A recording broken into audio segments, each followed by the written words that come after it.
A subject that I find absolutely fascinating, and I hope that you do too, is the theory of Planet X, Nibiru, and wormwood.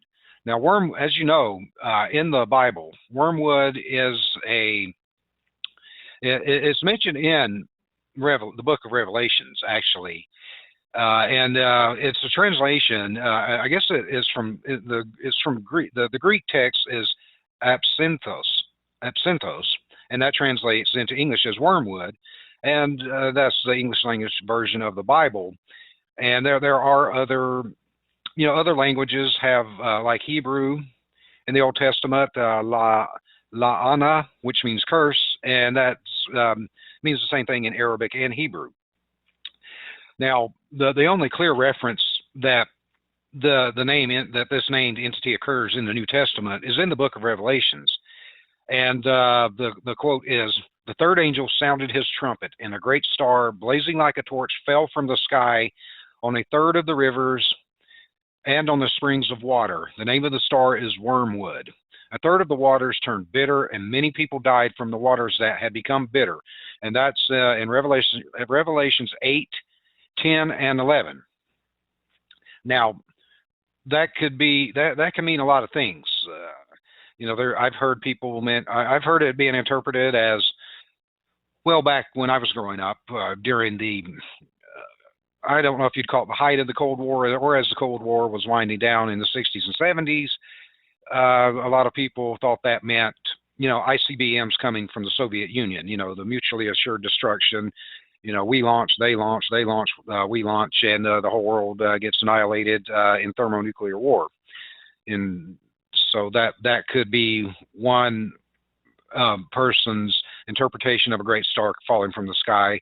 Others could be a meteorite, a comet, an asteroid. Could be a spaceship, like a giant kamikaze spaceship. Who knows? There's a lot of different, and that can be interpreted in a lot of different ways. But something falling from the sky and turn the waters bitter doesn't necessarily mean. I mean, it could mean it poisoned the water.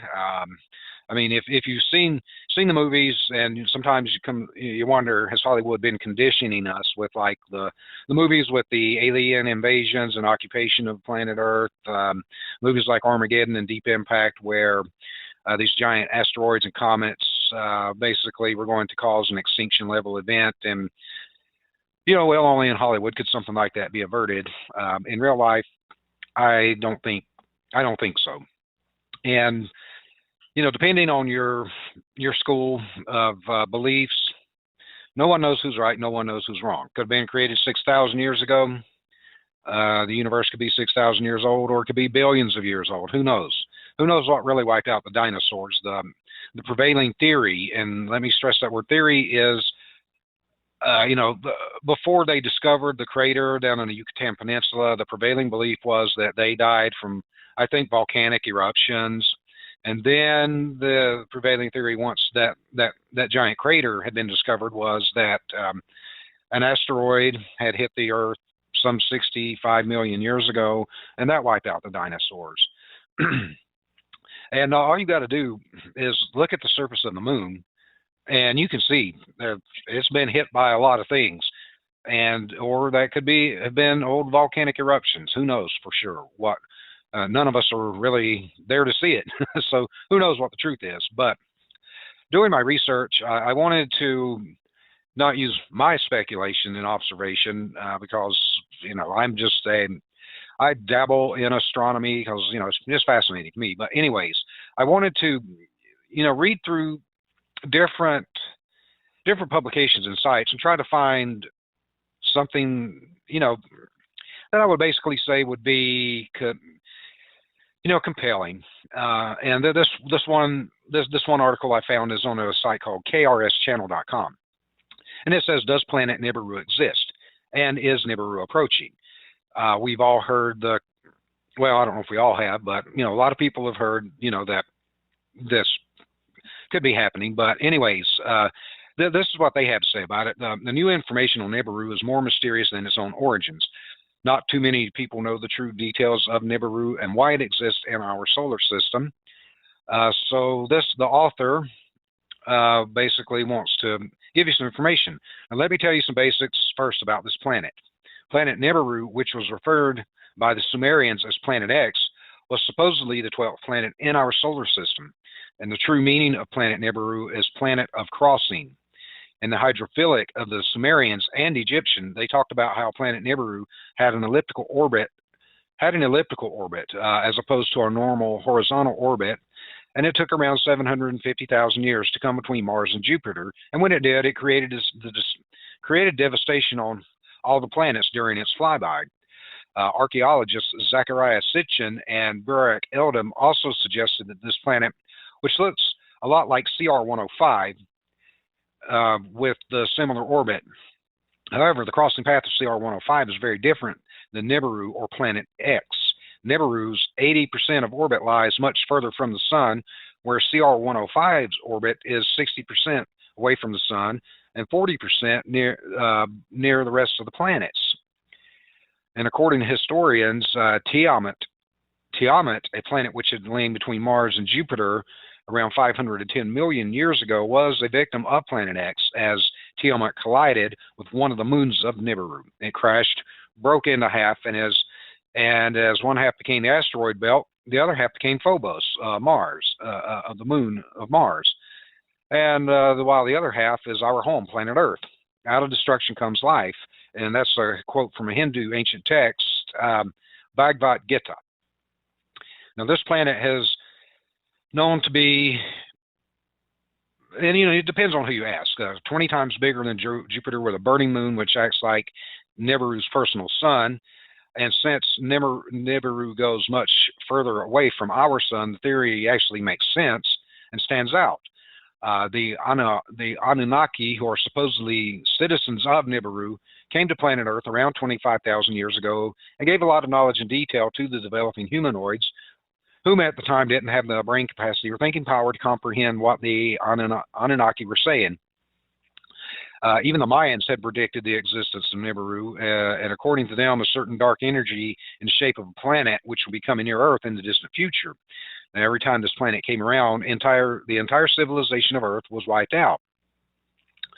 Now, James McCaney is an expert on Planet Nibiru and Mayan history, explained that around 10,000 years ago, major devastation occurred, which destroyed many of the civilizations on our planet. And he also explained how ruined cities in South America were vanished, not because of war or plague, but major physical destruction here on Earth. And he also went on to say that before Nibiru passed by us 10,000 years ago, the North Pole was somewhere in the state of Wisconsin, while the South Pole was somewhere in the Pacific Ocean. Now, if he's right, and this event did occur because of Planet X or Nibiru, then we shouldn't worry about it for the next 740,000 years or so, right? Well, no. Even as Nibiru crossed its path from between Jupiter and Mars, it's now surging upwards to make its longest route around the Sun, and that's due to the fact that its elliptical orbit goes in a roundabout very close to the Sun on one end, while 80% of orbit is really far away from the Sun, and that is why the earthquake that happened in Japan and Chile and other places could be due to the fact that the magnetic pull from Nibiru is increasing as it nears our plane, and the pull from Nibiru will increase gravitational force of each planet in a rubber band type effect. And you're not going to find this on Wikipedia, but as far as the Mayan 2012 doomsday theory is concerned, well, it's 2015, so that didn't happen. Anyways, Nibiru will not be showing up this fast, because even though the earthquakes are happening and floods are taking place, like what happened in Japan a couple of years ago, it's still a good 10 years away where the naked eye can detect it. And with that being said, I saw some video footage of what appeared to be like two suns. And why I never saw this, actually, it happened right at sun up. And, well, most of the time I'm asleep at sun up because I work really late at night, so I got to rest. But, that's one theory of that. Again, we don't know if this is true or not. I've listened to a lot of, I listen to Coast to Coast AM a lot. Back in the 90s and early 2000s, when I was doing a lot of a lot of shows, and I would be getting back from shows really late at night, the studio really late at night, or rehearsals really late at night, and I'd listen to Coast AM, and it was fascinating, and I became a fan of the show, and I still am. So there's a lot of to me it's fascinating. Other people, I may have put people to sleep. I may have scared the living daylights out of you. Don't let that happen, because we don't know if this is true or not. I mean, everyone has to make their own, draw your own conclusions and do your own research. I always say that. Don't take my word for it, because I'm not an expert at anything. But I do have some audio to to kind of back up what I'm saying there. And again, all of this information will be posted on our website, thewakeupmissionshow.com, and on our Facebook page, the Wake Up Mission Radio Show. So if you want to check these links out later, feel free to do so. Do your own research, draw your own conclusions. It could be true, and then again, it might not be. Who the hell knows? Well, if it is, we'll all find out together. But anyways, I do have some audio, and most of the audio that I found, were really long, like 2 hours and stuff like that. Well, we don't have 2 hours, and those files were too large to upload anyway. So I just had to sift through a lot of different audio to find what I thought was good quality audio that would actually fit into our time frame. So we'll go ahead. Families, the husbands and wives of the men and women in the military, has begun conducting briefings for dependents. These would be the dependents that are stationed near the East Coast, the Atlantic Ocean, near the West Coast, the Pacific Ocean, and near the Gulf Coast. At these briefings, they're being told the following: that there's this planetary-sized object called Nibiru that's coming into our solar system. It's going to be causing very severe problems, much more so than it already is, very soon, and that they're being put on standby to bug out. They're being told that there'll be little notice, possibly 2 weeks or so, before they're given the notice to bug out. Oh, they're also, by the way, they're being shown a map. Advance 4 to 6 weeks is probably pretty likely. Probably not more than 3 or 4 months. So that's our belief. I hope we're wrong. I hope that this turns out to be incorrect information. If it is, well, that's great. If it's not, if it turns out to be correct, then you've got your heads up. So I asked the question this morning to all of you out there, to the several thousand of you listening to me on the morning of July 11th. What would you do if you had 6 years to prepare? What would you do if you had 6 months to prepare? What would you do if you had 6 weeks to prepare? Mike, it was 2 weeks ago today that I announced the information I received from 2 confidential sources. One was a confidential source who is a dependent of a Department of Defense employee, part of continuity of government contingency planning, by the way.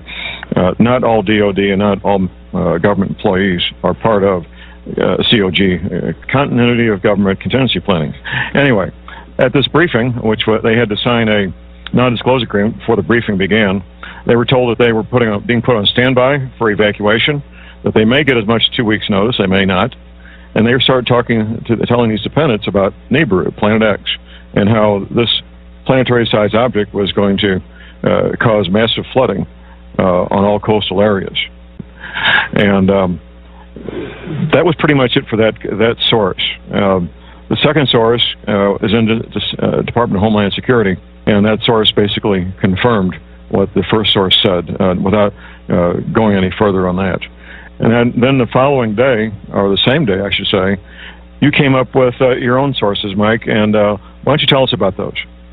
Well, the source that first told me about this, and I've been doing some digging since then, but the source that first told me about this is a director-level individual for a foreign intelligence agency that I have occasion to speak with now and then. And what I was told, and I was told this probably maybe 60 or 90 days ago, and I didn't put a lot of credence in it at the time, but as I've researched, I have to put more and more credence in it. And as a qualifier, I have to say this up front, that perhaps this is being floated as disinformation to discredit people and to discredit. So I have to give a caveat there. I don't think it is, but it could be just that type of effort. But I was told that to be very prepared on the dates of August 17th and the dates of September 26th, that a planet-sized object would be passing very, very near the Earth, and I was told that the closest distance would be maybe 5 to 10 Earth diameters. It would come that close, and that we should be be prepared for massive earthquakes, and as a result of those earthquakes, tsunami-level flooding in coastal areas. Now, since that time, I've done some more digging, and I spoke with intelligence sources within the U.S. who not only confirmed. Now, I want to stop the audio to just clarify these dates. They didn't specify the year, and if it was this year or last year, well, it didn't happen, and this is all just speculation, but I did want to, I had put that in my notes also to make sure I clarified that. So we'll go ahead and let this continue. Well, it's not. Well, ain't that a pain? Well, it won't let me advance the recording. I guess it doesn't have a pause. It's just stop, and then it resets. Well, anyways, during my research on this, I found this fascinating interview with this guy. He lived in Puerto Rico, and he claimed to have been abducted by aliens, and they had given him a pretty dire warning, and I thought this was really fascinating. So let's go ahead and get to this one. Now this one, it's a little longer, and I'm going to go ahead and let this play. I'm not going to stop it because, well, we just saw what happened. Once it stops, it stops. It doesn't pause.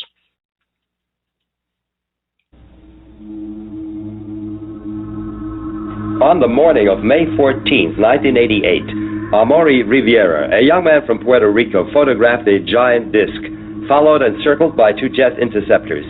What makes the sensational pictures even more interesting is Riviera's claim that he had contact with the occupants of this UFO. Hello, my name is Amaury Rivera. I live in Puerto Rico, and back in 1988, I was working in a nightclub, and there was a musical group there. One of my cousins wanted me to photograph the musical group, and she loaned me a camera with some film. On my way back home, I encountered 2 small beings, 2 small strange men, which I didn't think were men from outer space. And they took me somewhere where there were other people besides myself, other human people, like from Puerto Rico, I guess. From here, another human being showed up. He claimed to be from a distant planet. He was dressed in black. He had a dark skin, but he was not a Negro. He had long black hair up to the shoulders, and he spoke to us with the mouth, verbally, and no telepathic speaking. He showed us various projections, which looked very real, the projections, and he informs us about a whole bunch of things that are even still incredible to me. Then they returned me to... What did this holographic projection show? The holographs were mainly, the first one that I can remember was like a short trip through space. We saw where he came from, where he said to be from. We saw his people, we saw the houses that they used. And the second one was about a meteor or a rock falling to Earth in the near future, which is going to cause a lot of havoc in the world. This would fall, it's going to fall in very near the Caribbean, Puerto Rico, and those other small islands, but it's going to affect the whole world, not just Puerto Rico. The last one is that they projected was showing us how there was only going to be one government on the planet Earth. They'll be living on some sort of artificial island that's going to be floating in the middle of a dark, black, dirty sea. And then this man returned me to my car again, and left me somewhere different from where the whole ordeal had started. Apparently, it took me with car and all. After this, at this given time, I heard some jets in the sky, and I still had my cousin's camera, and I took the pictures, 4 of which I'm making public nowadays.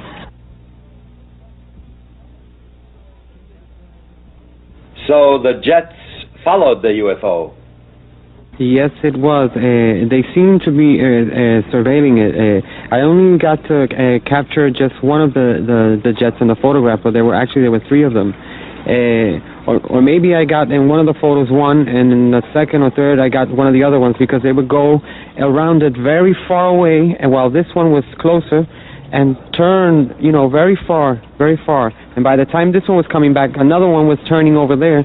There was always one or the other close to the object, to the UFO. Jürgen Martin has carefully investigated this case. Rivera's case to me, it's a very special one and a very important one, because in Amori's case, he was abducted and he was taken away by aliens. One of them was human-like, and two small creatures that they explained to him were some type of genetical or biological organic android that they made to do some chores outside so they don't have to risk themselves in our environment. That's what they explained to him, the so-called human alien that he saw in the craft. And it's important also because of the evidences that he has on the case, because when he was released, he had a camera with him, and he was able to take pictures of the object that apparently had abducted him, the craft, flying saucer type, and also some jet fighters from the United States, excuse me, F-14 again. In most of these cases in the island, F-14s are involved with these situations of chasing and harassment and checking on these objects when they are seen in the different areas of the island. And he was able to get them in those pictures together. So this clearly, when you see those photographs, it's obvious that the government has been lying for many years, because there's the UFO there, and there's also the jet fighters dealing with the situation, which they denied for more than 4 years. It's there. Were you able to locate any other witnesses? That's what I was going to explain at this moment, Michael.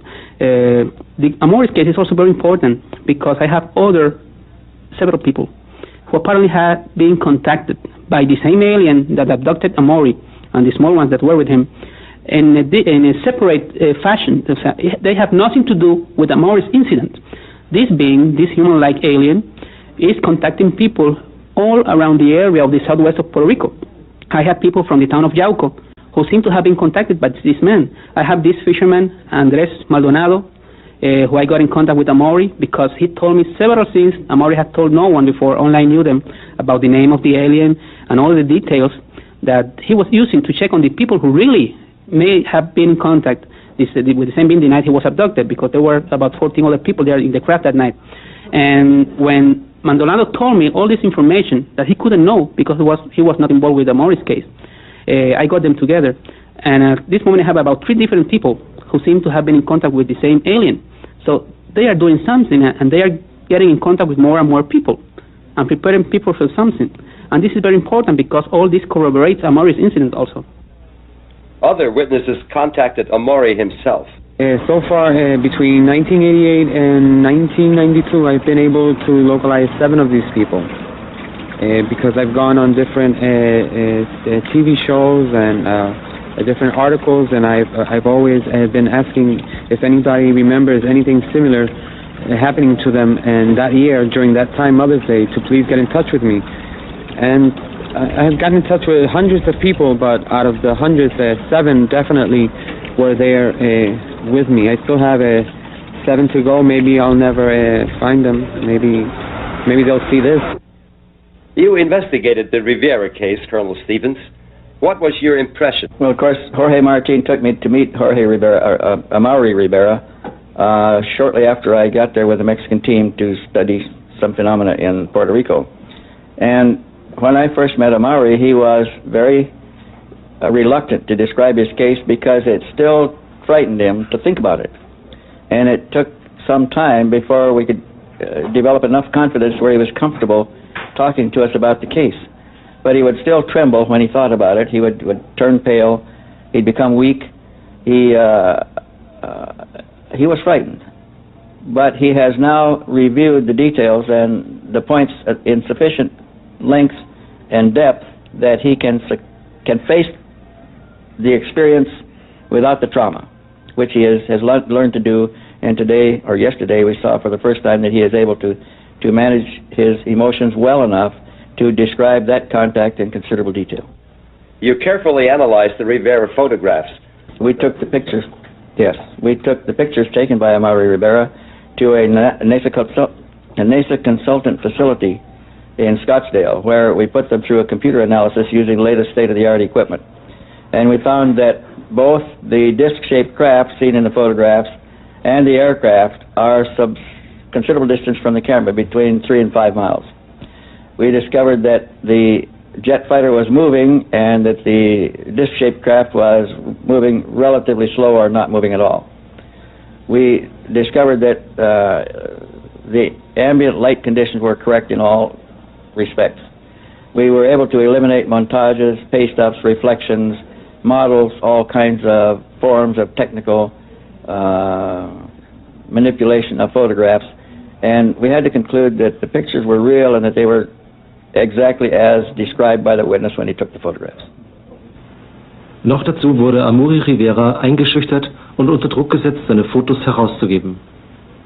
Well, a short time after the incident, 3 men showed up at my home in Puerto Rico, and one of them stood in their car downstairs, and they claimed to be from CIA, and they handed me 2 pieces of paper, which I was so nervous I couldn't really read, but I remember seeing the letter CIA, which is the intelligence agency from the United States, and they said that it would be easier and better for me if I handed them the photographs and the negatives, but they did not say, what photographs or what negatives. They didn't specify, and I just told them that I did not know what they were talking about. And they said it would be easier because we have an order to register your house, to look through your house. And I said, well, go ahead, be my guest and look. And they looked, but they couldn't find them because I had hid them very well. Well,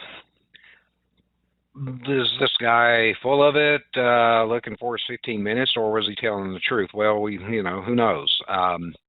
He seems to be very convinced of his experience that it actually did happen. And if you want to see this, if you want to see this interview with him for yourself, then, go to our website, thewakeupmissionshow.com, or our Facebook page, The Wake Up Mission Radio Show. All this information is posted there, and you can check it out for yourself and draw your own conclusions.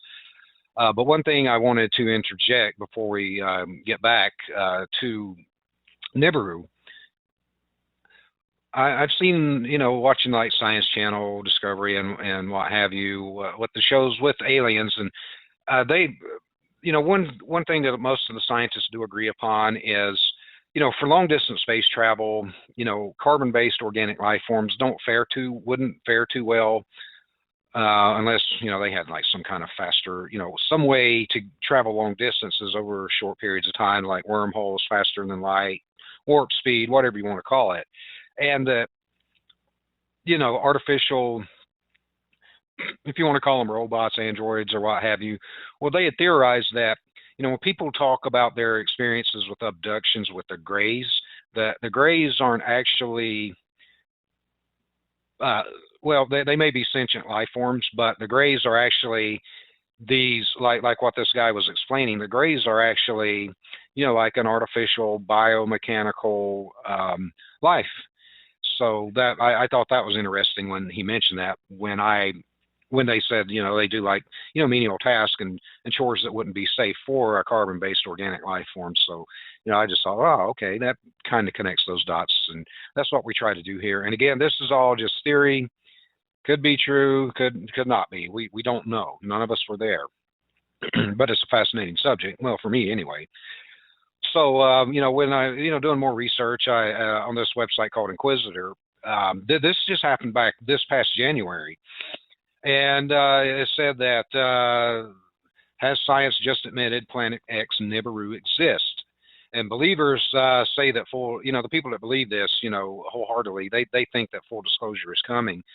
And, we've been wrong about other things, but, when you think about, like in the audio earlier where the guy was talking about, the DOD employees being told to get prepared to bug out, the underground tunnels, all that, it kind of ties in, maybe, Jade Helm was not, the cover story was it was going to be training for, dealing with domestic terrorism when it's actually dealing with a global cataclysm. I mean, we don't know.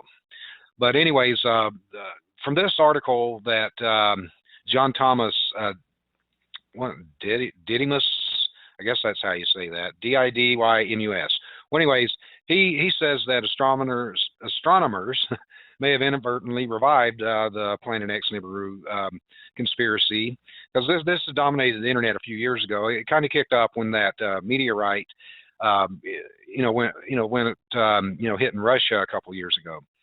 Well, anyways, following a lot of the announcements by scientists of evidence that there are at least 2 planets larger than Earth in our solar system beyond Pluto,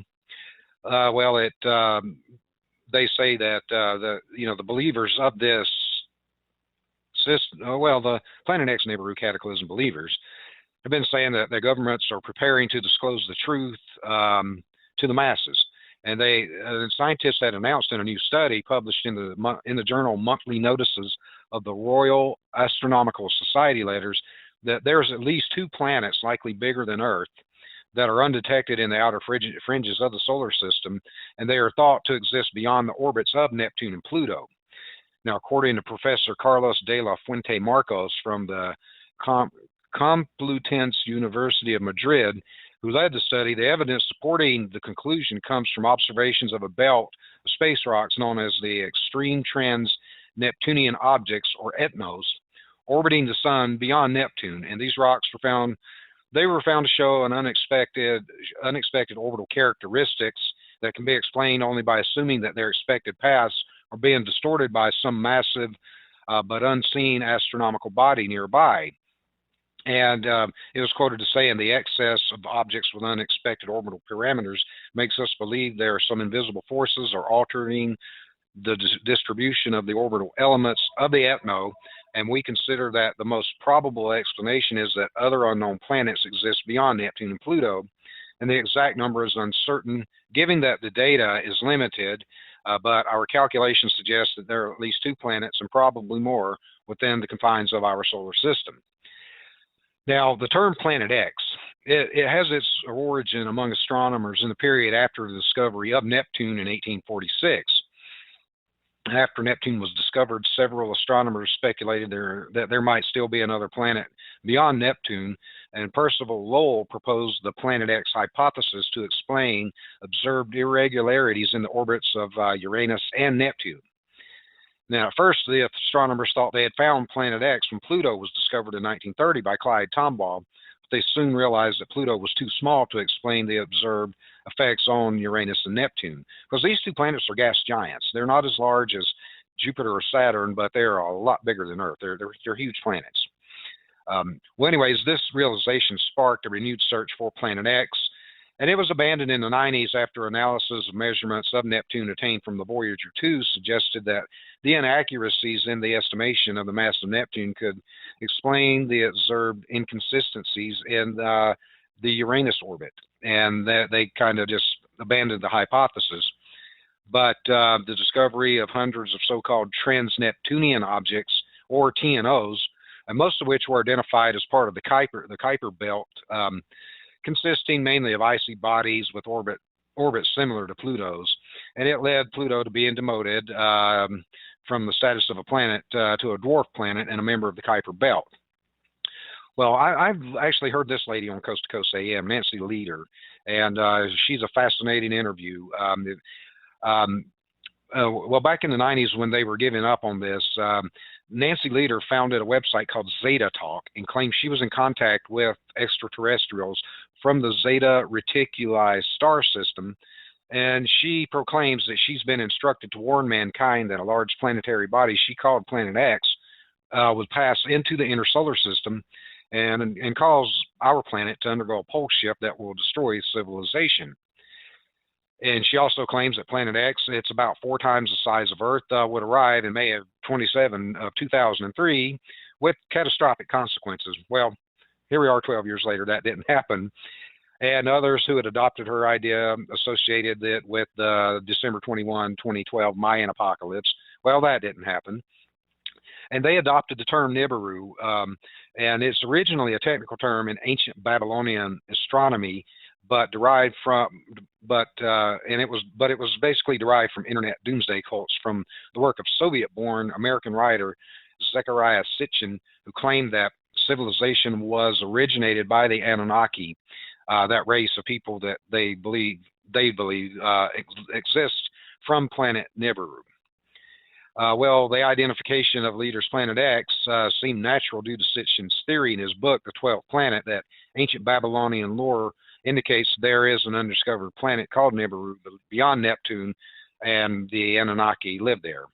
And, well, after the efforts to debunk the theory by emphasizing that science itself has abandoned its earlier quest for Planet X, the revival of the scientific Planet X will inevitably help to re-energize the Doomsday Movement. So here we are again.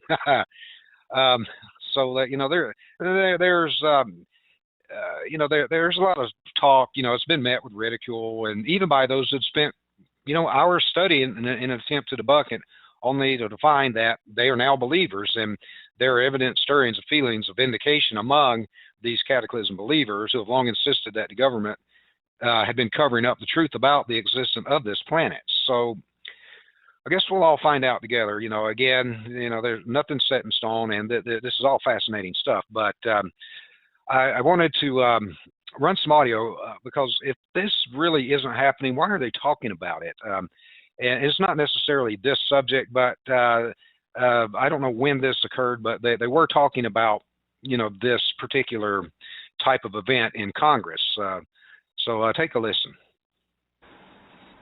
Thanks for watching YouTube. So this was some good work here. Thank you, Marcy. Great catch. Appreciate you passing this on.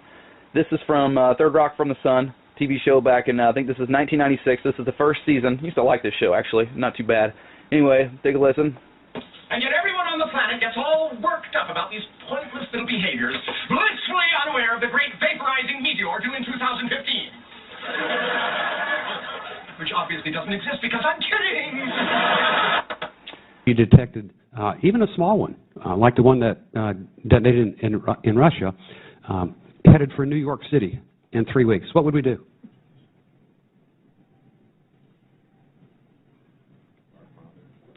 Bend over and what? No, Congressman, that is, I don't, again, I have to go back to what I said before. These are very rare events. From the information that we have on asteroids that we've discovered of all sizes, we don't know of one that will threaten the population of the United States, you know, in 3 weeks. And we are trying very diligently, as I said before, with the President's budget, to put ourselves in a position where we advance the technology such that 3 weeks will not be something that causes us to panic, because we will be able to respond.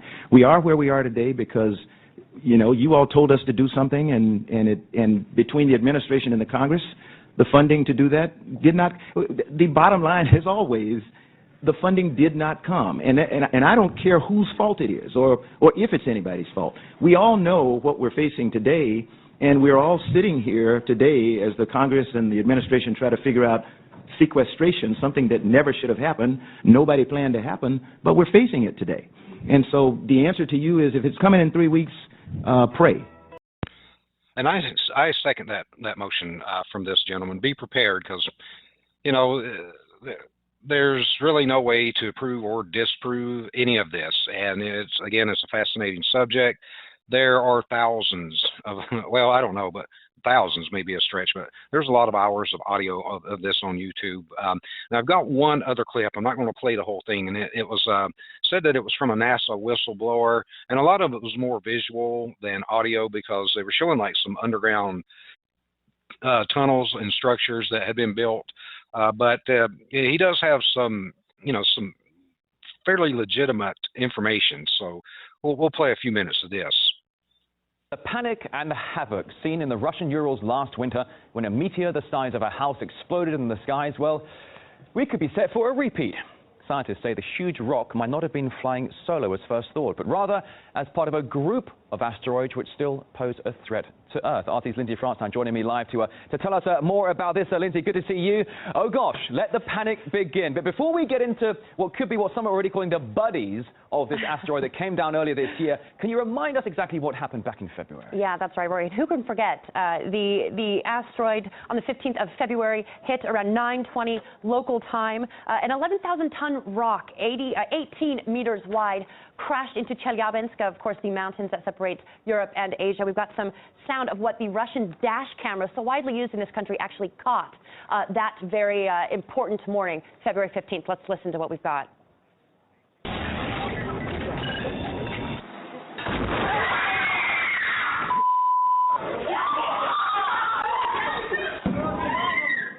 Very dramatic video there, and when that story came out, people were very, very shocked because we all wanted to know why it wasn't detected, and it scared, obviously, a lot of people. No one was killed in this. More than 1,000 were injured, but no one lost their lives, and that was what was such a shock to so many in this situation, and that is the fear. This went undetected, so that's why scientists are trying to figure out if there are more, possibly, on their way. I mean, certainly, Lindsay, it was an early morning commute when this was going on. You were at work. I was here at work as well. Bloggers were going ballistic over this. And when you were just showing the footage there of windows exploding from buildings there, I suppose the sonic boom or whatever it is, I mean, this was a monster. It was huge. And it caused massive chaos and a fair amount of panic as well. The dash cam videos are just absolutely startling. But the news today, Lindsay, is apparently that monster rock may not have been alone. Exactly. Now, it is what scientists are calling sibling asteroids. And here's how it works. So, as I mentioned, the asteroid went undetected, obviously frightening everyone. And so what scientists did is they ran billions of simulations to find sibling asteroids that may have been on a similar orbital path to the one that hit in Chelyabinsk. Look at that. It's just astonishing. And what they found is nearly 20 different asteroids that are on this similar path.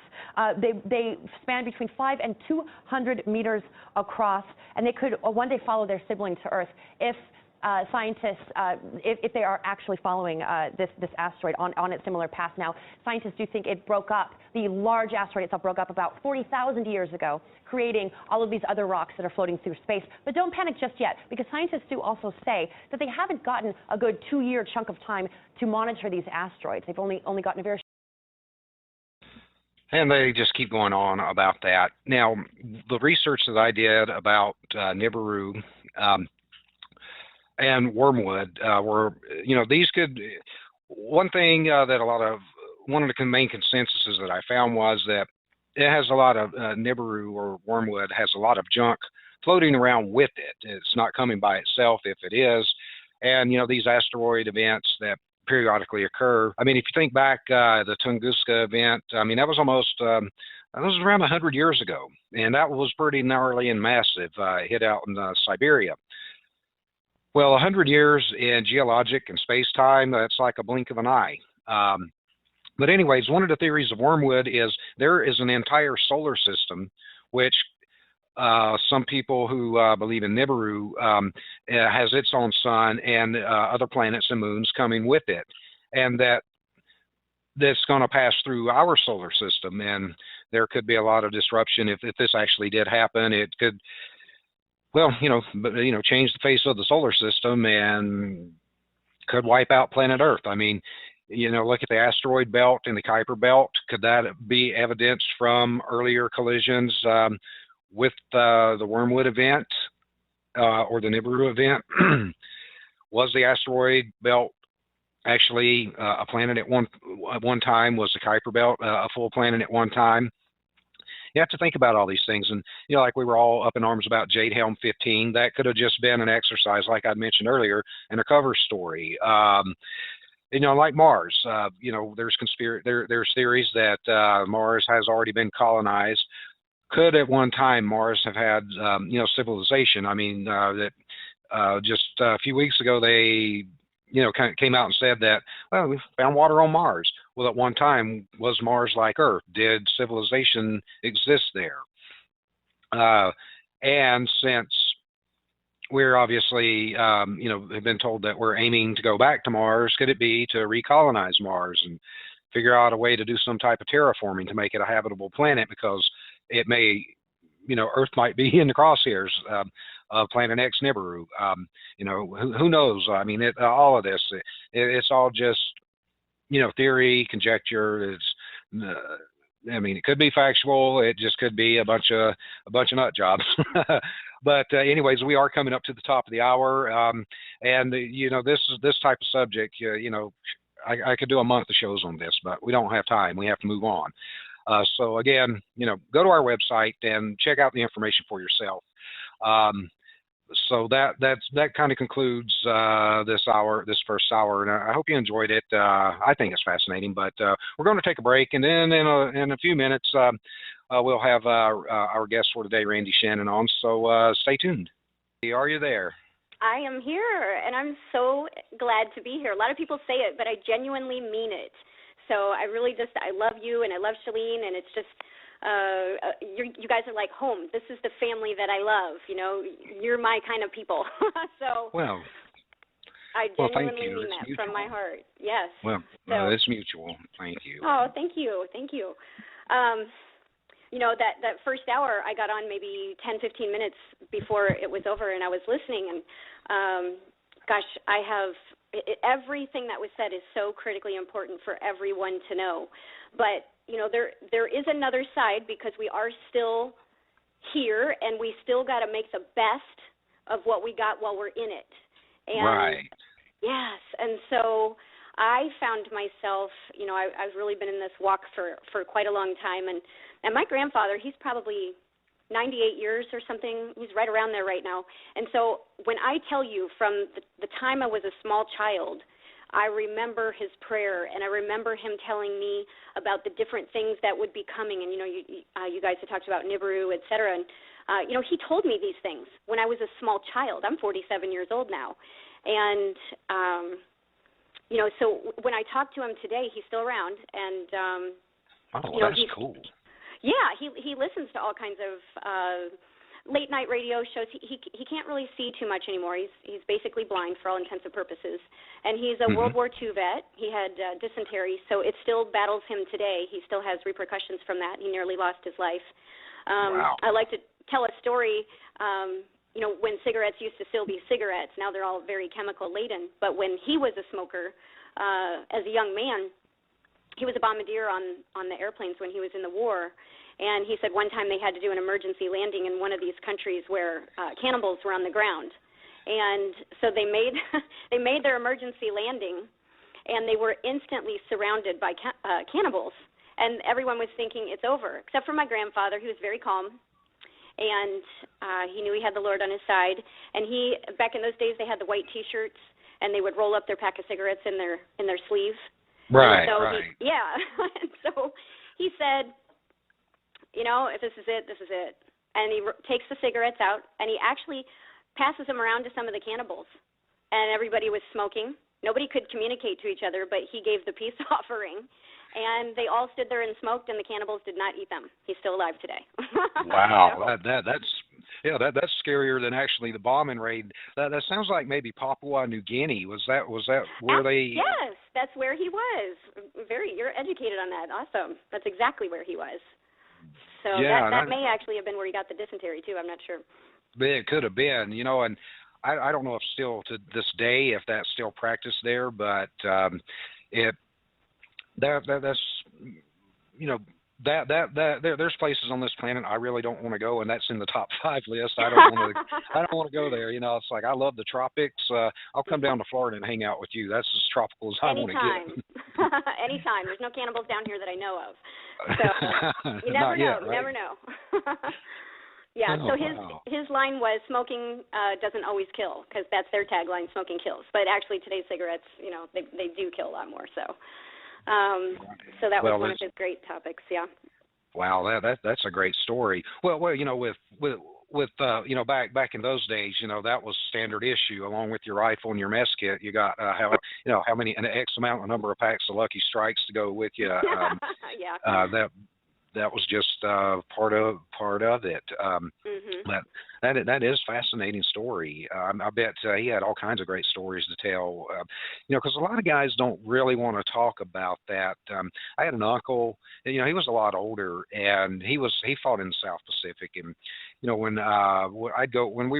my brother and I were small, a lot of times we would go over. It was mainly on Monday nights. My mom would go to circle meetings at her church, and she'd drop us off at Uncle Osborne's house. And every time we go over there, I'd pester him to tell me stories about, you know, the war. And I don't know if he just told me just to shut me up, or if he didn't mind talking about it, because you know, a lot of people, you know, it was very traumatic and they never got over it. Like I had another uncle, he fought in the European theaters, my dad's oldest brother, and he didn't really cope real well. All I knew of Uncle Henry was Uncle Henry the alcoholic, and then when he passed and we went to his funeral, you know, the full-on 21 gun salute, flag draped coffin, then come to find out all these heroics that because I think he was over in the Ardennes. I'm not sure, but he was a medic, so he saw a lot of it was awful. a lot of the worst of it. And you know, after that, you know, I was like, wow, I wish I would have gotten to have known him, but I was real young when he passed. But yeah, maybe I'll put you on the phone with my grandfather one day and see if we should do it soon because you know he is 98. But there is things that I know for a fact he will not discuss. You know, he says he was witness to atrocities galore, and he doesn't even say whose side it was on. And there's a period of time where he absolutely blocks it out. So I have no idea what did happen. Maybe he would be more apt to tell a man than he would his granddaughter, but he definitely has stories. And there's things that I can say on air, but they're a fact of war. Some things that he has told me, which were pretty horrific, which I would be happy to share them. But they are gruesome, and so if they're gruesome, and he has other stories that are far worse that he will not tell me. So I can't imagine, honestly, what it could be. Right, but, right. Man's inhumanity to man. It's horrible. It's absolutely horrible. That's why when I was listening to all the preparations in what you just played, it's so critical, and I really do hope that people take it to heart. Because, you know, my grandfather has told me ever since I had my first son, and I have 4, and they range from 16 to 26, he has talked to me about war and and you know, now it's just like hitting me right now. I wonder if what he said to me is something that he witnessed. He said to me about standing strong in your faith and not wavering. What if you saw the enemy taking your child, and he would say this when my sons were just infants, and hung them upside down and were torturing them in their genitals. So it makes me wonder if that's what he witnessed as well, that he's not telling me about. But he wanted to make sure that I would be unwavering, because we will see the worst of the worst. Like, mankind can be absolutely horrific. And here's been my take on this for years, and I don't understand why it's not common sense. If we send our boys over to these other countries, and we have, like, not we, because I don't claim this, but when they go over there and they are causing damage, killing innocent life, et cetera, and the government has told us they are the enemy, what is to stop them from when they come over here and their government told them, oh, we're the enemy? I mean, we have been made out to be the enemy to the world. So do we think that they're going to be any kinder to us the day they show up on our soil, which, you know, hey, they're probably already on our soil according to the numbers of people that Obama's let in this country. I know, right? Yeah, and I think they're just waiting. Literally, the gym I go to, I point out a couple of the guys in the gym to my sons and to their friends, and I call them, I say, you see that guy over there? He's Al-Qaeda. Like, I literally point guys out that I think the moment that they got their heads all wrapped up in the turban, they would pass for that. And they are working out and working out and working out, and they're unsociable. So they could be it. They could be preparing, and they will wreak havoc. And I think that they're already walking amongst us, to be honest.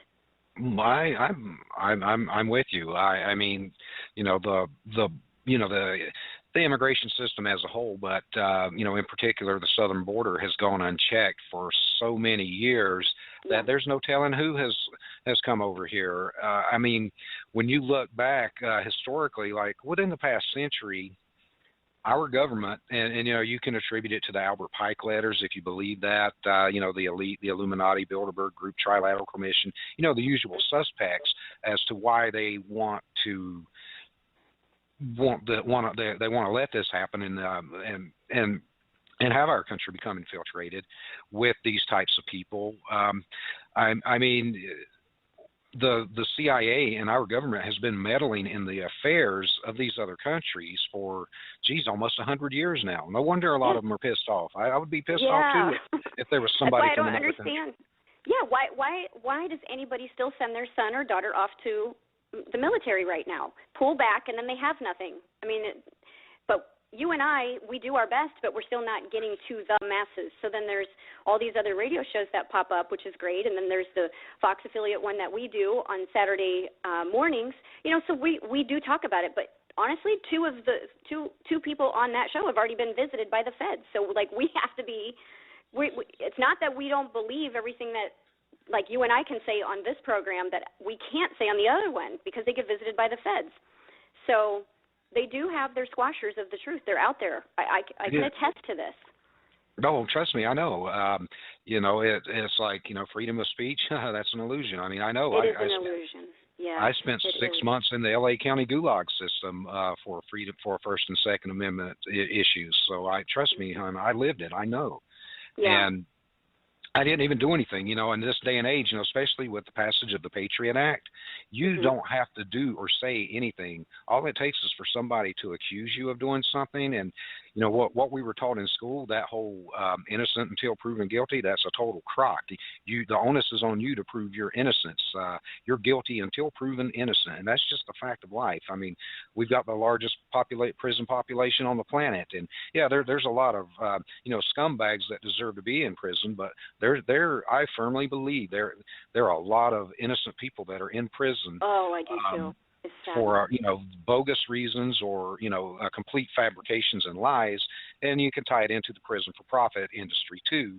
But there's a political aspect outside of the money aspect of it as well. And it's like your granddad says, you can't waver from your faith, because whether you believe we're in the end zone of the end times or not, I mean, just look around with, and when you think about the Bible, a book that was written, how long ago, and everything that was written in that book, you see it playing out in real life when you walk out your front door. Mm-hmm. Exactly. And especially, with the persecution of Christians in this country nowadays. I mean, I ain't no saint, and, I'm honest, I don't go to church a lot, but with what's happening to these people, you can flip through the Bible and you can find something that, predicted, well, this is going to happen during this particular moment in history, or however you want to put it. And, you're exactly right. These people, they're here, they're training. I mean, like, no matter what you believe as far as like what happened on September the 11th, those guys were here for a long time and didn't raise any red flags when, their visas expired. No red flags were raised that, they went to flight school. Well, I don't want to learn how to land a plane. I just want to learn how to fly a plane.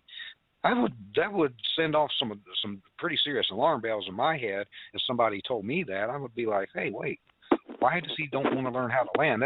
That's the most important aspect of flying and driving, is the ability to stop. Exactly. Oh man, you're absolutely right on. Okay. Sorry, somebody walked in right as we were talking. Yeah, I don't know where it's all going to play out. If you do go according to the word, then I mean we already know just how soon is that going to flood in. So that's why I guess when I heard the first part of your show, I decided and I saw what the topic was going to be. I thought, what, people need to have a positive side too. It's not all bad, and we do need to, because it may not be tomorrow, so it may not be a year from now. So we got to make the most of it while we can. Right. And when I listen to that too much, then, and not listen, but when I start talking about it and I like kind of crumple up and don't live life near as much, it just kind of reminds me of like when I was married. Oh, yeah, I know. I've been there. That's an example, right? Right. I've lived it. I know. Yeah, it's like, leave me alone. Okay. I don't want to go home. So when you got out of a bad marriage, then things kind of lightened up. And, that's why I kind of wanted to give people some hope and give them some things to reach for. And right. you did an awesome job laying that all out.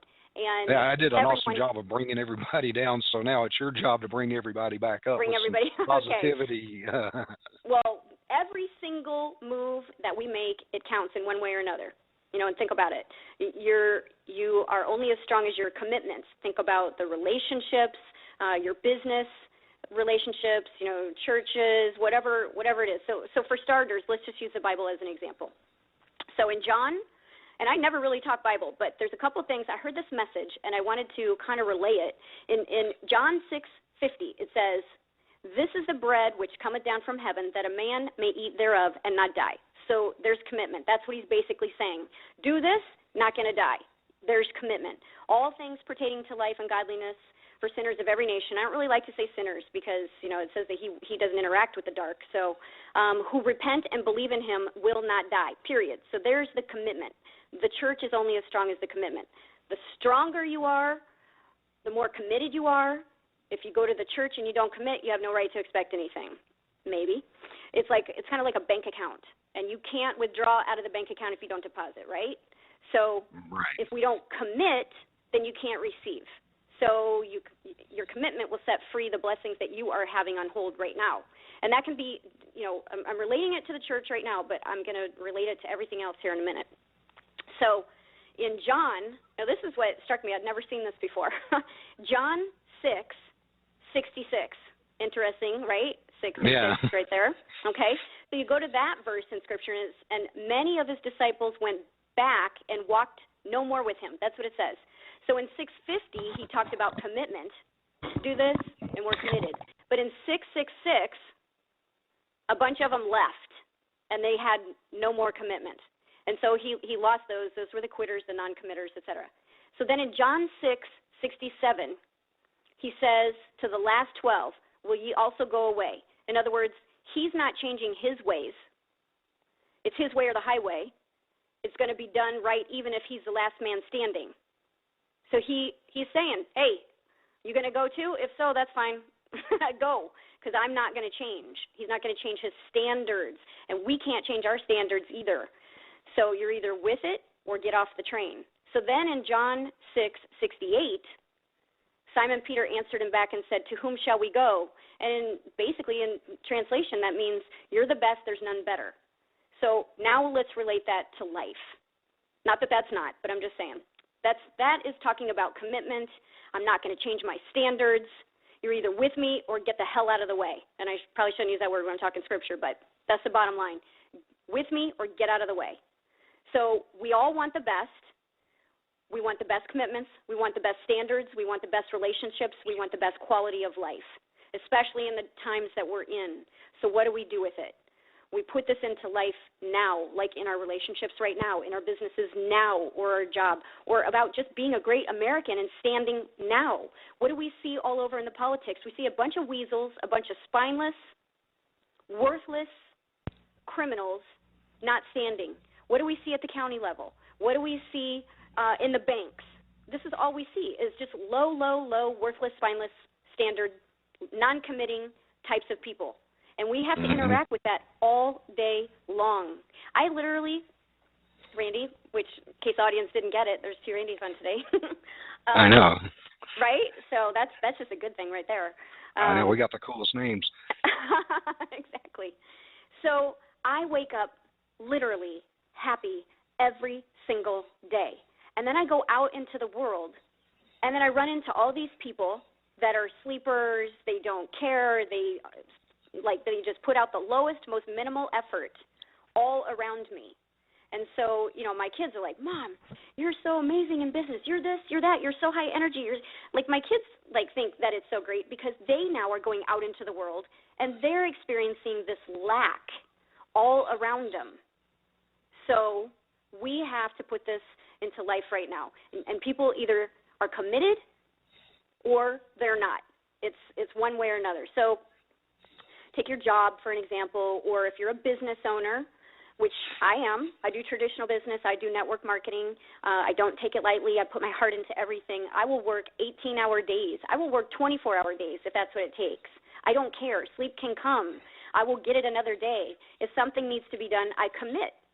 So the other part of that equation is if it's not what you love, then it's not right.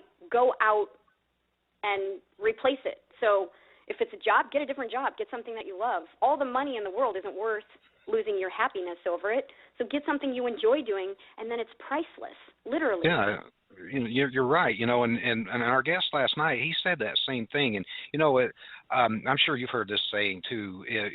When you are doing what you love and you're getting paid for it, you never work another day in your life. A man or woman's hobby becomes your job, then you never work another day in your life. And what's better than that? It don't get much better. I so agree. So I could take on some other projects right now but they don't taste good to me in the sense that I don't see myself being happy taking on some of these other projects.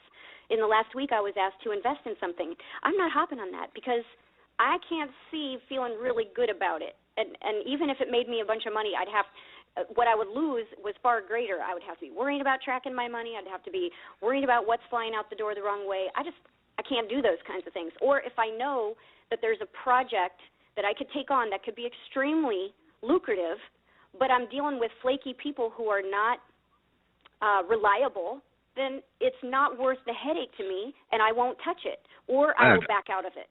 I don't blame you, and you know, and this is something that has been drummed into my head and yours too. I'm sure when we first got involved in this type of work that we do, because we don't do just a radio show here. We've got a business. You're not only branding a product or a service or a company or selling a product, service, or company. You're branding yourself, and you're branding and you're selling yourself with a product and service. And if it's not something that you would be proud to represent, why would you want to do that? Why would you want to recruit, like, say, a friend into that if it's not something you're committed to or you believe in or you see the value in? Why would you do that?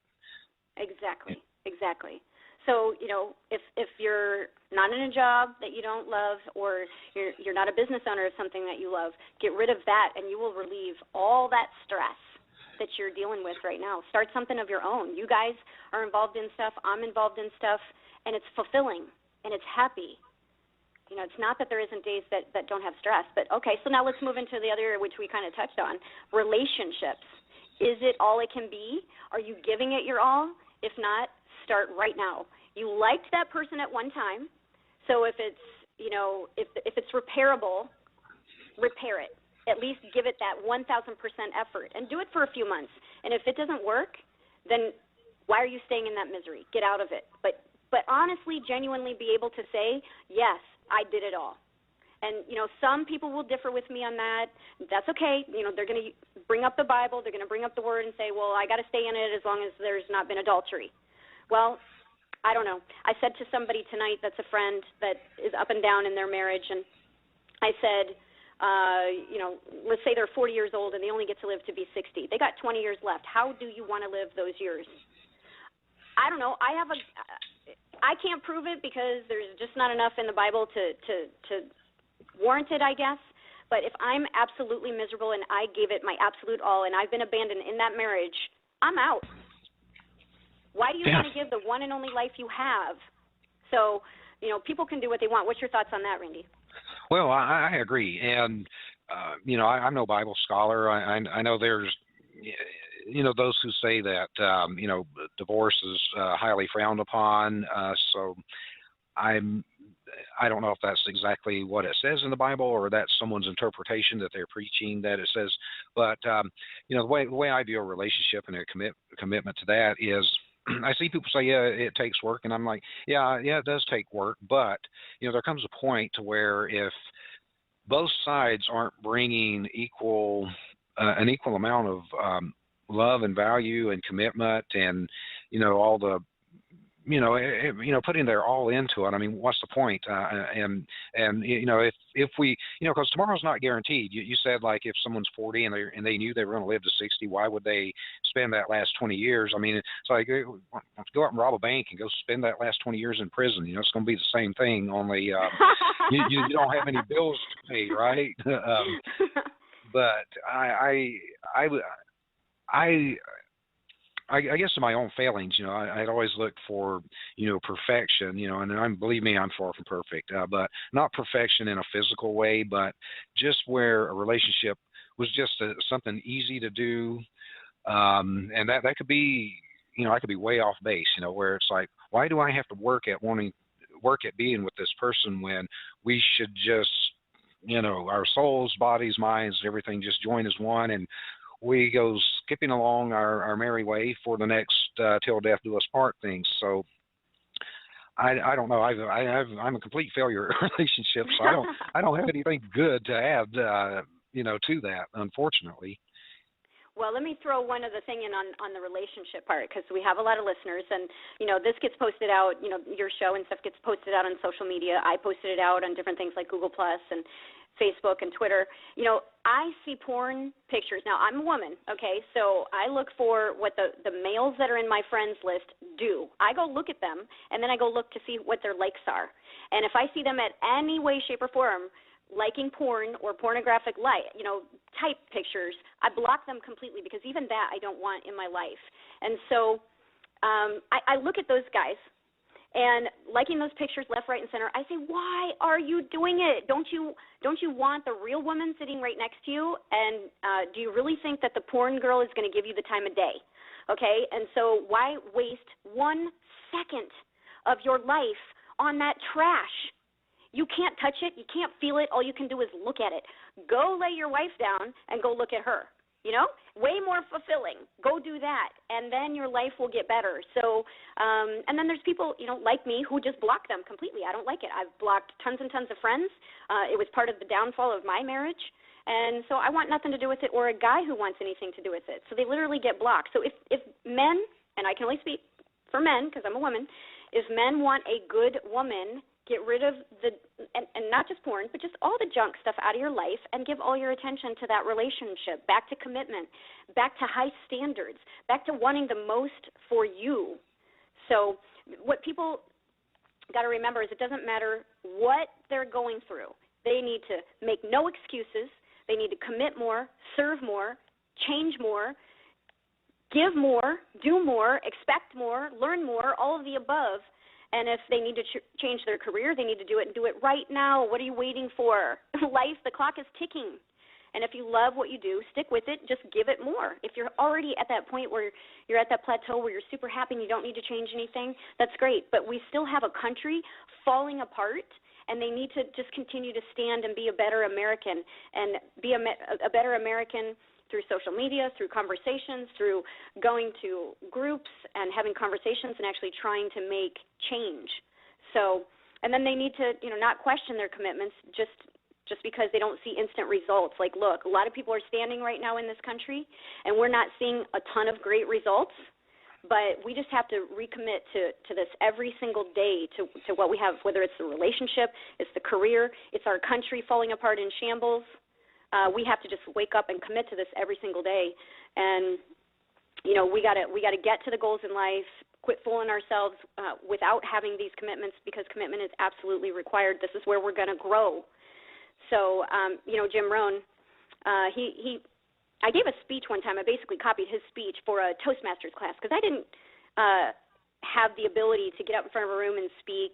I didn't have the ability to get on a radio show and speak. I was very nervous. I was very timid.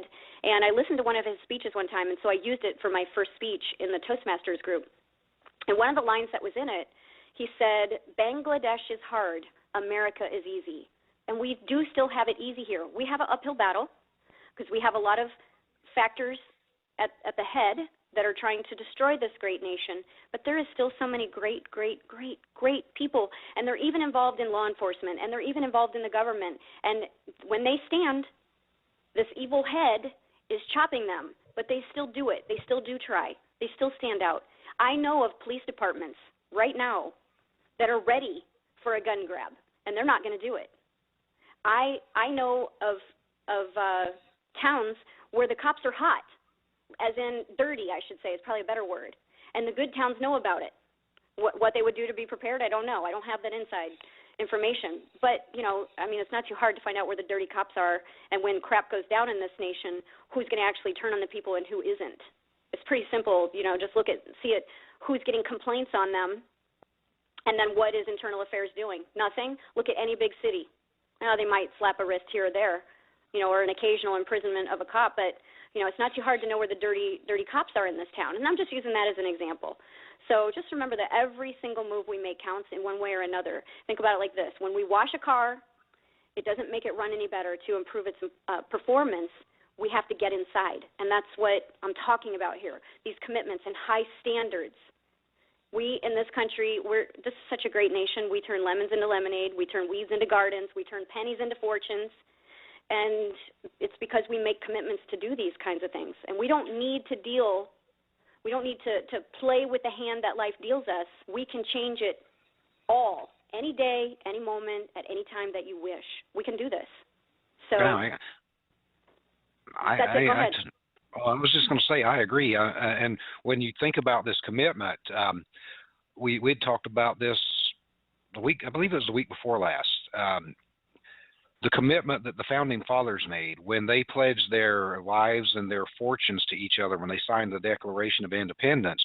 You know, there's a lot of guys on there, you know, and Paul Harvey had a beautiful, there was a beautiful video of Paul Harvey naming these guys and what happened to them, you know, like during and after the War for Independence and the founding of this nation. And I mean, you know, we know like John Hancock and George Washington, but there's a lot of other guys on there that probably, you know, you would have never heard of had Paul Harvey not mentioned them. And these guys, a lot of them ended up, you know, penniless, broke, because they made that commitment, and their sacrifice gave us this country. And even not even just those guys that signed that document, but, you know, I got into an argument with this guy online. This is stupid. I don't want to spend too much time on it, but it was about the gas tax in North Carolina. And I was like, well, hey, you know, fight tyranny, drive 30 miles to South Carolina, and you know, gas is 30 cents a gallon cheaper, and then this way you are self-defunding the DMV. Well, I don't want to be inconvenienced. That's too far to drive. And I said, you know what? Don't tell me that. You go tell that nameless, faceless Continental soldier that marched with General Washington 20 miles through the snow with bloody, frostbitten feet, this guy you've never heard of in your entire life, just to get to the fight.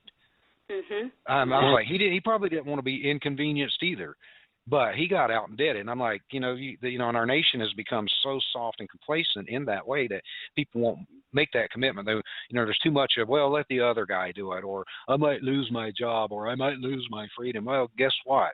If you go through life with that mindset, with what's going on with this government, guess what? You know, they're going to come for you, or they're going to come for your kids. You know, we've reached a tipping point, and it's time to make a stand. And you know, there's little pockets of I wouldn't call them pockets of resistance. I would call them pockets of constitutionality all over this country. And they're starting to make a lot of noise. And what we've tried to do is connect a lot of these people so they can network and work together. And you know, it's been a beautiful thing. And I know, you know, you do as much as you can too with your organization and your activism. So we've all got to, like you said, make this commitment, and we've got to make it to ourselves, to each other, our families, and our country, because we ain't got nobody else. We are all each other have when it comes to that. And I tell you what, I would rather die on my feet than live on my knees any day of the week. You know, it just ain't gonna happen. It's not going to happen, and people have to get that little snap in their head too. No matter what, they got to commit, and they have to have high standards.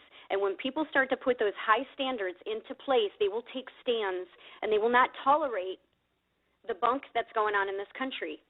And I know the listeners on your call, they get it, but maybe this call recording will go far and wide, and it will affect somebody for change.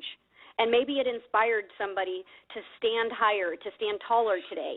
You know, be leaders, not followers. Be bold, not timid. You know, don't settle. Go for the goals, whatever it is.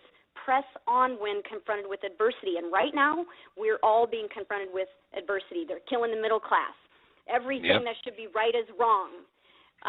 All the corruption at every single level right now, it's an infestation of cockroaches. And we have to stand above this. We have to have high standards. We got to have commitments to not let the cockroaches seep in. Oh, might that make you a little bit more money if you do the wrong thing? No. Say no to it. Say no to the junk. Don't get so immersed in the sports that you forget what's going on around the country. Don't be willing to give up your rights so easily. Every time I fly, I opt out. I don't want the molestation pat down, but I also don't want the x-ray, so I inconvenience them. At least that's the twist I have going on in my brain for while they're patting me down. And I always talk to those people and say, you know, this is a violation of my Bill of Rights, right? You know, I say these things to them. And, you know, I've had TSA agents, look, it's a job, it's a paycheck for them. And this is where people need to stand. I wish all TSA would walk off the job, but that won't happen because they're getting a paycheck. But I've had I've had TSA agents say to me, as they're patting me down and they've heard me out, they say, yeah. And they're cynical. They say, America, land of the free, right? I mean, they know. They know us, Buck. And it makes you wonder, like with, Stalin's secret police, the Stasi of East Germany, the Gestapo, if a lot of these people were the same way, they're like going, I really don't want to be here. I don't want to do this, but it's a paycheck. Or if I don't do this, I'll get shot. And, I've opted out, period. We were talking, last night we were talking about this. I used to love to fly. And so did Shalene. I mean, it was great. And, it was the most efficient way to get from California to North Carolina and back to see my family. And after September the 11th, I just hate it. And I will drive unless I absolutely have to. I will not fly, period. And that's just it. I will drive, ride my motorcycle, whatever, to get from A to B. The only time I'll fly is if I got to be somewhere that's way far away and I don't have a lot of time. But otherwise, screw it. I'm driving. I'm not even going to deal with that. Yeah, I've taken more road trips. I went back to the Midwest 2 times just to Iowa, and I drove them. And that's like almost 24 hours each way. I don't want to do that when I can fly in 5 hours, but I did it to avoid the molestation. I hate it that bad that I would rather put myself in the car for 24 hours and lose the sleep than fly. So I'm like you. Prior to, actually probably the last year that I flew a lot was right around 2008 and 9.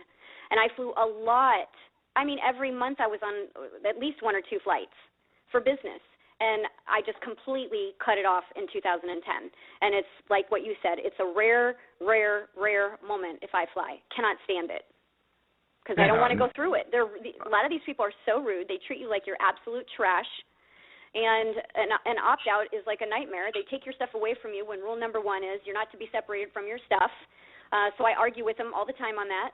And, they look at me like, oh, and I've had an agent, a TSA agent, say that. Oh, we got a troublemaker over here. I'm like, no, I'm not a troublemaker. You're separating me from my stuff. Don't you hear it on the speaker? Never be separated from your stuff. So it takes people to stand. And, every time I fly, and you tell me, Randy, when you opt out, are you not the only one around opting out? I never see anyone opt out. No, everyone's just going through like it's like an assembly line at a factory, right? Yeah. And and it's kind of like it was some credit card commercial that used to come on a couple of years ago. Everybody, and they're playing that. There's some factory music that used to be played in a cartoon. I don't know the name of it. I'm not even going to try to hum it, but everybody's playing with a credit card. No, I want to hear that. I can't remember it all. Something like that, right? Well, all these people are going through the line to pay for their coffee with their credit card, right? And then the one schlub shows up with cash, and everything stops, and everybody's pissed off at this guy because he's paying in cash instead of a credit card. And we've talked about the cashless society for a long time, and not for a long time, but a lot on the show, right? And that's the one guy, the troublemaker, the individual who is using legal tender as opposed to swiping a piece of plastic through an electronic scanner that the government can trace. Oh, well, so and so bought a cup of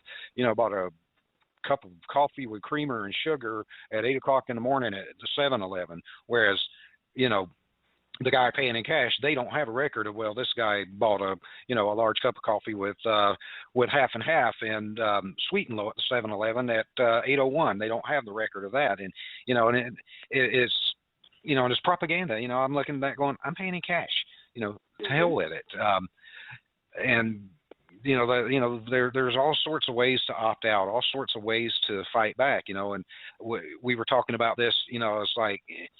Chris Rock, I don't really like that guy. I think he's an ass. But one thing he said that I agree with is we don't pay taxes. They take taxes. Well, if the entire country, if you're paid on like a W-2, file exempt, you will immediately defund the federal government. If everyone filed exempt, no income taxes are being taken out of them. What the hell are they going to do? Throw us all in jail? I don't think so. Right. It's called standing together. You're absolutely right. Like, I don't know if you saw it yesterday, but I wrote a letter to what was the restaurant? Olive Garden. They sent me a coupon to come into the restaurant because, clearly I haven't been there in a long time. And this is what I wrote them. I said, we stopped eating your genetically modified food a while back. When you clean it up and learn the facts that GMO food causes cancers and tumors and death, then maybe you'll change the whole path and take care of your customers. Until then, we go to organic, non-GMO places to eat. There are a lot of places that got it long before you. What exactly are you waiting for? And I included a list of 400 organic, non-genetically modified food makers. Some are restaurants, some aren't. And that got shared all over Facebook, got lots of likes, got some comments. The point is it was a one-paragraph letter. Everyone can write that. I stopped, and so did my kids.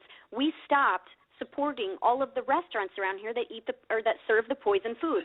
So if everyone in mass stopped going out to eat and just bought organic, that would stop the whole genetically modified food chain in a day. Yeah, it would. Yeah, I mean, and it's not the same as, well, don't buy gas on Tuesday to screw the oil companies. No, gas isn't going to go bad because nobody bought it that day. It'll still be good tomorrow, but, this genetically modified garbage they're trying to pass off as food, it's got a shelf life, and they're going to be sitting on a lot of smelly inventory, and they might get the message, hey, you know what, and I agree with you. It's like, go to your local farmer's market. Find a butcher, a local butcher with locally sourced not produce, but locally sourced livestock. That's the word I'm looking for.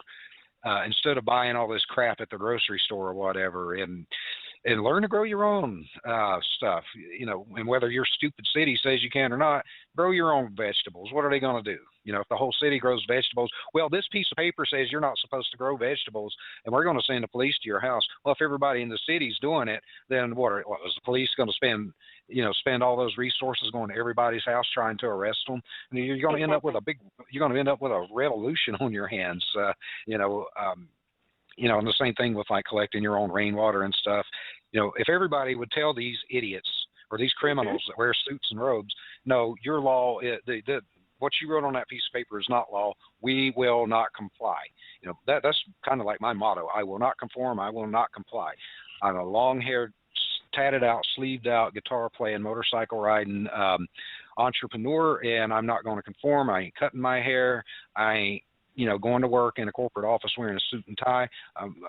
I'm a T-shirt and jeans and boots type of guy. That's just it. Exactly. By the way, on the garden thing, and you're right, and see, there is victories when people have high standards and they commit to things. I did an interview with Dr. Edward Group. He founded the Global Healing Center. He's a guy that several years ago, he's a former military, by the way, and then he went into chiropractic medicine. He's a doctor. The feds went in because he was curing people of cancer. So the feds went in and raided him, took all of his patients' folders, and they told him to his face that they burned them. So he was never getting his patients' folders back. And they also told him directly to his face that there will never be a cure allowed for cancer. Yeah, it's big business. Why? I mean, they'd go out of business. And, we were talking, and that's like the little Amish girl, their family fled overseas. She's cured because they didn't want to take chemotherapy. And now the girl's, she's fine. And now they're trying to figure out how to get back in the country. And I was like, sneak up through Mexico or go on a birthday. Well, they'll roll out the red carpet for you and just make your way back to Amish country. You're cured now. What are you going to do? Have to take the chemo now? I hope not. What they wanted to do was make her take preventative chemo. It's like, we couldn't get the poison in you this way. Well, we're going to try to get it into you that way. And I'm like, you know what? The people that told them that, they need to be strung up. Straight up. Gallows roll for those people. Well, I can tell you, according to Dr. Edward Group, he said, so this is a testimony to the people standing. Thank God people are standing and making commitments to stand. He said in the last year, over 800,000 new organic gardens went in. That's a lot of new gardens. That's a lot of breaking away from the grocery store poison, from the farmer's poison, from Monsanto. It's a good-sized breakaway. And I'm hearing, and maybe you know more on it, that some of these McDonald's are closing up because they're not, getting the business that they used to, which, I don't know why they wouldn't, because there's still a sector that's always going to go there, but because it's cheap food. But, all people have to do is look at the studies. Monsanto only did a 3-month study on the corn, but a Sweden university took it 4 months and beyond, and 100% of the rats died of cancers. Well, 85% died of cancers, tumors, cysts. Monsanto tried to debunk it, but this university used Monsanto's corn. And I don't know if I said this when I was on your program before, but when I was in the Midwest, this is a factual story, I witnessed it with my own eyes. I had free-range chickens that me and the kids raised from just, they were 3 days old. And they were free-range. So, you know, while they were just tiny, we grain-fed them. But as soon as they could be eating the bugs and the grass, we just let them go. And every day they went out, they ate all the bugs, they ate the ants, they ate the flies, they ate everything they could get their mouths on. They ate the grass. And then here's the thing. It was in Iowa. So the farmers all had their corn in the field. And when they finally took it out in the fall, when they take that grain out of the field, a lot of it will drop to the ground. It doesn't make it to the truck. And so our chickens, all the wildlife, think about this. The deer, the birds, everything go out there. The raccoons, the possums, all went out there and ate that grain on the ground. Well, when my chickens laid eggs after that, the eggs had no hard outer shell. I saw it with my own eyes. So if they didn't have a hard outer shell, what is happening to our children having children? They're having spontaneous abortions. They're not carrying these babies to term. They're being born with all kinds of health issues. You know, 1 out of 3 people are getting cancer now. Why? People are not stopping and asking why. We know why. And so we have to take stands. We have to take commitments. We have to educate. We have to make our relationships strong. You know, I was telling somebody today, I was driving down the road, and I went through a construction zone. It was a shortcut, okay? No, I had the windows up, so I don't know. But it was a shortcut, so I thought, okay, great, I'm going to avoid all this traffic. So I go through that, and what did I do? I ran over a bolt. The bolt went into my tire, and these are very, you know, it's a 2014 Jeep. It's a nice truck, nice tires, everything is beautiful. And all of a sudden, this alarm goes off on the inside of the car, and the front tire is at a 40 PSI, and the back tire is at a 29. And then before, I barely made it to the driveway, and it's at a 26. And I can hear the air just flowing out, and I can see the bolt. I still was happy, Randy. I don't care. I'm not going to let any of that stuff get to me because my commitment is to being happy, and even when junk gets thrown at me, I'm still going to be happy, whatever. Right. Tire. Yeah, you just throw a patch on, you know, pull the bolt out and throw a patch on it and fill it back up, and you're done. Well, we've only got a minute left. How can people get in touch with you for business, commitment, you know, whatever you want to plug? What do you want to plug in the last minute so people will know how to get a hold of you? Well, the easiest one is probably my email, randyshannon@gmail. Randy spelled R-A-N-D-I. Shannon is S-H-A-N-N-O-N @gmail.com. I have femalenetworkers.com. I have 42action.org, 42action.org. That's the law and the debt side. Help a lot of people in that. So I would say the easiest is that. And I'll throw out a phone number, too. It's a Google Voice number because my cell phone is always full, 319-804-9163. 319-804-9163. All right. Well, cool. Well, I really, really appreciate you coming on, and been inspiring. I feel better than I did an hour ago, and I hope the listeners did too. And, you know, the door is always open. Anytime you want to come back and see us, we'd love to have you on. You're a delight and a joy to hang out with. And I agree with you. Everybody commit and just do it. Like she says, just get out and do it and commit yourselves. And everybody tune in tomorrow.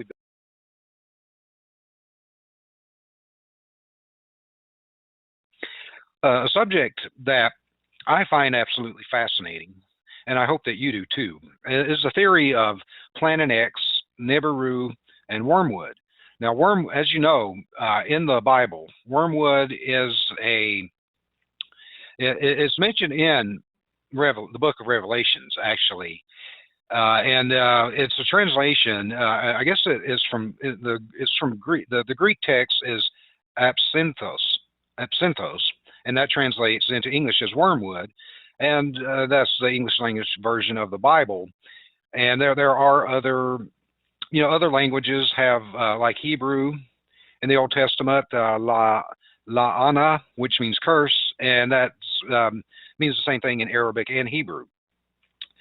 Now, the only clear reference that that this named entity occurs in the New Testament is in the book of Revelations, and the quote is, The third angel sounded his trumpet, and a great star, blazing like a torch, fell from the sky on a third of the rivers and on the springs of water. The name of the star is Wormwood. A third of the waters turned bitter, and many people died from the waters that had become bitter. And that's in Revelations 8, 10, and 11. Now, that could be that can mean a lot of things. I've heard I've heard it being interpreted as, well, back when I was growing up, during the I don't know if you'd call it the height of the Cold War, or as the Cold War was winding down in the 60s and 70s. A lot of people thought that meant, ICBMs coming from the Soviet Union, the mutually assured destruction. We launch, they launch, they launch, we launch, and the whole world gets annihilated in thermonuclear war. And so that could be one person's interpretation of a great star falling from the sky. Others could be a meteorite, a comet, an asteroid. Could be a spaceship, like a giant kamikaze spaceship. Who knows? There's a lot of different, and that can be interpreted in a lot of different ways.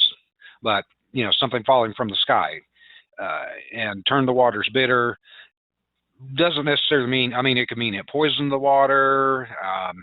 If you've seen the movies, and sometimes you wonder, has Hollywood been conditioning us with like the movies with the alien invasions and occupation of planet Earth, movies like Armageddon and Deep Impact, where these giant asteroids and comets basically were going to cause an extinction level event, and only in Hollywood could something like that be averted. In real life, I don't think so. And depending on your school of beliefs, no one knows who's right, no one knows who's wrong. Could have been created 6,000 years ago. The universe could be 6,000 years old, or it could be billions of years old. Who knows? Who knows what really wiped out the dinosaurs? The prevailing theory, and let me stress that word theory, is before they discovered the crater down on the Yucatan Peninsula, the prevailing belief was that they died from, I think, volcanic eruptions. And then the prevailing theory, once that giant crater had been discovered, was that an asteroid had hit the Earth some 65 million years ago, and that wiped out the dinosaurs. And all you got to do is look at the surface of the moon, and you can see it's been hit by a lot of things, or that could have been old volcanic eruptions. Who knows for sure what? None of us are really there to see it, so who knows what the truth is. But doing my research, I wanted to not use my speculation and observation because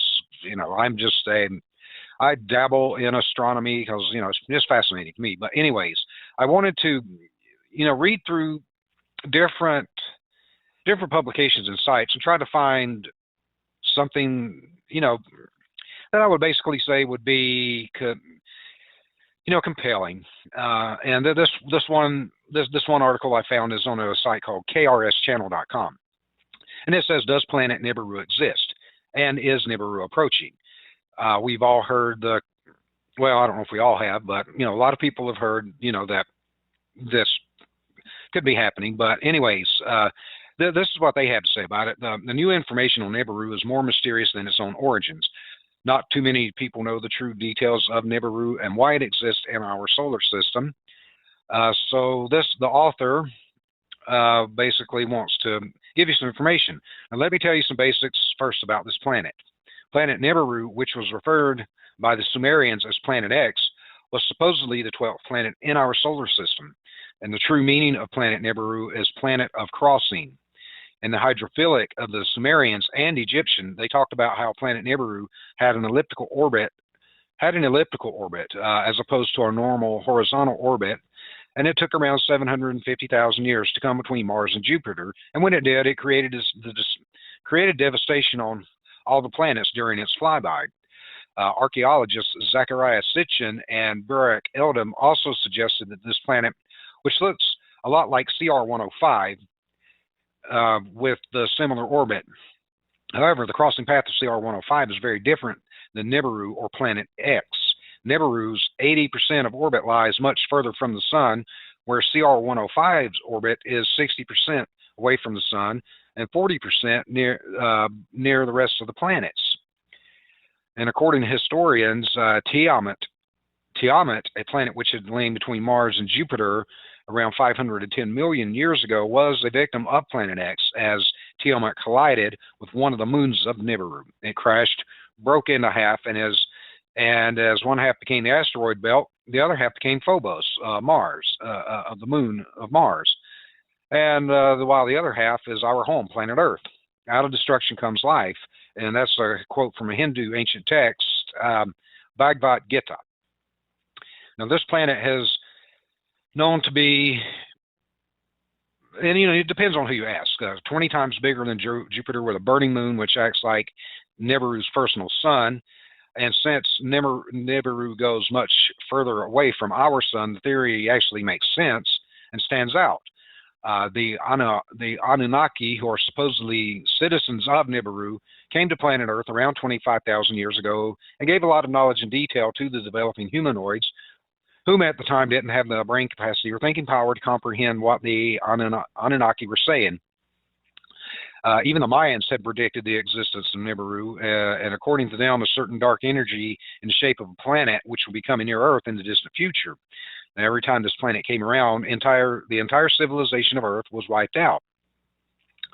Now, James McCaney is an expert on planet Nibiru and Mayan history, explained that around 10,000 years ago, major devastation occurred, which destroyed many of the civilizations on our planet. And he also explained how ruined cities in South America were vanished, not because of war or plague, but major physical destruction here on Earth. And he also went on to say that before Nibiru passed by us 10,000 years ago, the North Pole was somewhere in the state of Wisconsin, while the South Pole was somewhere in the Pacific Ocean. Now, if he's right, and this event did occur because of Planet X or Nibiru, then we shouldn't worry about it for the next 740,000 years or so, right? Well, no. Even as Nibiru crossed its path from between Jupiter and Mars, it's now surging upwards to make its longest route around the sun, and that's due to the fact that its elliptical orbit goes in a roundabout very close to the sun on one end, while 80% of orbit is really far away from the sun, and that is why the earthquake that happened in Japan and Chile and other places could be due to the fact that the magnetic pull from Nibiru is increasing as it nears our plane, and the pull from Nibiru will increase gravitational force of each planet in a rubber band type effect. And you're not going to find this on Wikipedia, but as far as the Mayan 2012 doomsday theory is concerned, well, it's 2015, so that didn't happen. Anyways, Nibiru will not be showing up this fast, because even though the earthquakes are happening and floods are taking place, like what happened in Japan a couple of years ago, it's still a good 10 years away, where the naked eye can detect it. And with that being said, I saw some video footage of what appeared to be like two suns, and why I never saw this actually. I mean, well, it happened right at sun up, and well, most of the time I'm asleep at sun up because I work really late at night, so I got to rest. But that's one theory of that. I mean, again, we don't know if this is true or not. I've listened to a lot of, I listened to Coast to Coast AM a lot back in the 90s and early 2000s when I was doing a lot of shows, and I would be getting back from shows really late at night, the studio really late at night, or rehearsals really late at night, and I listened to Coast AM, and it was fascinating, and I became a fan of the show, and I still am. So there's a lot of, to me, it's fascinating. Other people, I may have put people to sleep. I may have scared the living daylights out of you.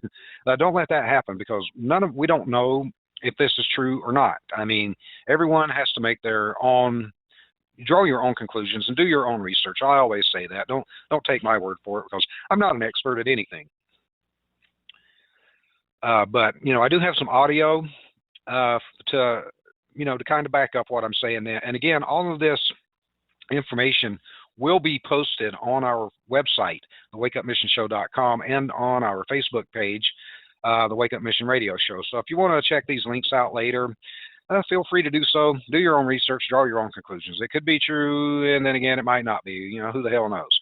well, if it is, we'll all find out together. But anyways, I do have some audio, and most of the audio that I found, were really long, like 2 hours and stuff like that. Well, we don't have 2 hours, and those files are too large to upload anyway. So I just had to sift through a lot of different audio to find what I thought was good quality audio that would actually fit into our time frames. So we'll go ahead. Families, the husbands and wives of the men and women in the military, has begun conducting briefings for dependents. These would be the dependents that are stationed near the East Coast, the Atlantic Ocean, near the West Coast, the Pacific Ocean, and near the Gulf Coast.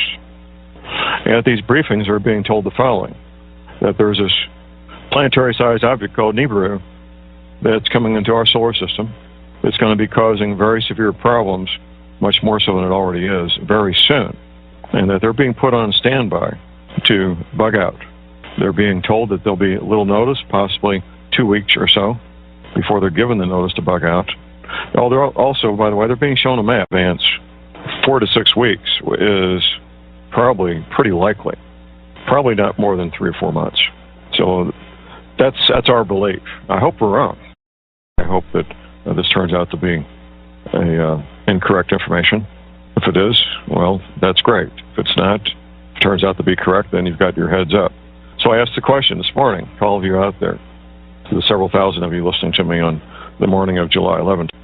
What would you do if you had 6 years to prepare? What would you do if you had 6 months to prepare? What would you do if you had 6 weeks to prepare? Mike, it was 2 weeks ago today that I announced the information I received from 2 confidential sources. One was a confidential source who is a dependent of a Department of Defense employee, part of continuity of government contingency planning, by the way. Not all DOD and not all government employees are part of COG, continuity of government contingency planning. Anyway, at this briefing, which they had to sign a non-disclosure agreement before the briefing began, they were told that they were being put on standby for evacuation, that they may get as much as 2 weeks' notice, they may not. And they started telling these dependents about Nibiru, Planet X, and how this planetary-sized object was going to cause massive flooding on all coastal areas. And that was pretty much it for that source. The second source is in the Department of Homeland Security, and that source basically confirmed what the first source said without going any further on that. And then the following day, or the same day, I should say,